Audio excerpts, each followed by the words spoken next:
Learn to live a life of contentment. If you don't want your soul to be corrupted, if you don't want your soul to be troubled, live a life of contentment. Your soul will be preserved for the future. One of the things Satan used to trouble believers is discontentment. The moment you can't be contented with God, your soul will receive corruption. Your soul will sin against God. And you lose the full bundle, package, premium of the future. Godliness with contentment is what? Great gain. Don't joke with contentment. If you want to see a contented man, come and search for me. Come and knock this table and you will see the man inside there. Very contented. Thank God for everything. Every day of your life. He has created you with a future in him. Bible says we have been blessed with all spiritual blessings to live a godly life. Unless you know that you are blessed in the Lord, Satan will deceive you that you are not blessed. If you are not blessed, what is Satan looking for in your life? If you are not blessed, the issue is that you are carnal. You are not contented. So Satan wants to succeed over you. There is no way you can separate godliness from contentment. Everybody wants to present well. But to the spiritual, that is not the case. The Bible says, even see others better than yourself. If men of God line up and I'm there, you ask me who is anointed.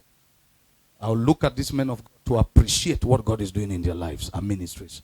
I will surely see people better than me. Are you hearing me? That's what the spiritual do. But in human nature, who is better? You take your hand, you say you put her up. Bible says, see others better than yourself. That teaches you contentment. But because you want to be better than others, you will not be contented. And your soul will know corruption. What relevance is it for you to be better than me in this world? Whatever makes me better, that will outlive my living on earth. It makes sense to be better. I don't know if you heard me well. Whatever makes me better here on earth, that will outlive my living on earth. It makes sense to be better.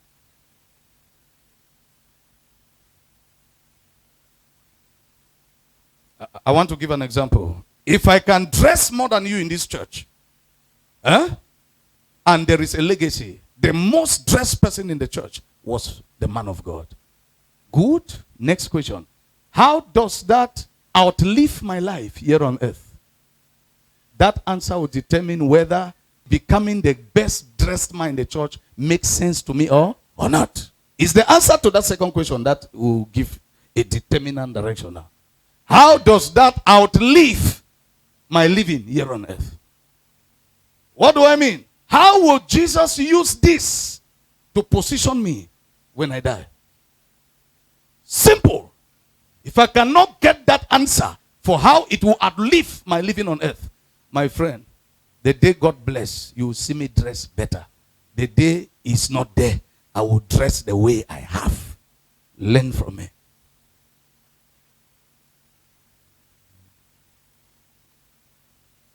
There are things you lost after in this world, and you endanger your soul. Spiritually, you are attacked by Satan. Satan already prepared a way of life for you. Through that way of life, he has held you captive. You need to be delivered. Apostle Paul says what? Everything is good for me, but I will not be a slave under everything. Are you working? Are you in a job?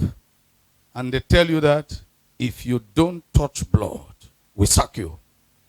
Check the worth of your job. Check the benefits physically of your job. Check the financial value of your job. Then check, if I touch blood, they will not sack me.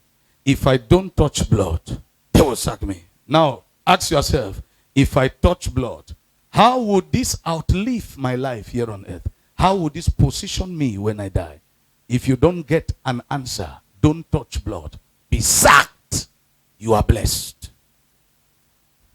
Your sack letter was a blessing. There are some sack letters that are the best thing heaven decided to do for you at a given time. To reposition your life. There are things that man has instituted due to Satan's influence, and it has been a principle for living here on earth. Those who fear God well, when you look at such things, you will shake your head. You say, God, help me. Because I find myself also moving on this path, and I can see what it really is. God, help me. Say, God, help me. Say, God, help me. You know, you will say, God, help me, because the steps of the righteous are ushered by the Lord. It means you don't just make steps. As you are making your steps, if God is not leading, you become afraid. You become what? Afraid. So you'll be saying, God, help me. It's an abiding prayer. Those who see as God sees, that's how it is. They are afraid. There are times they are afraid. You see a brilliant person, you see an intelligent person, but the person is what? Afraid. I'm telling you deep things.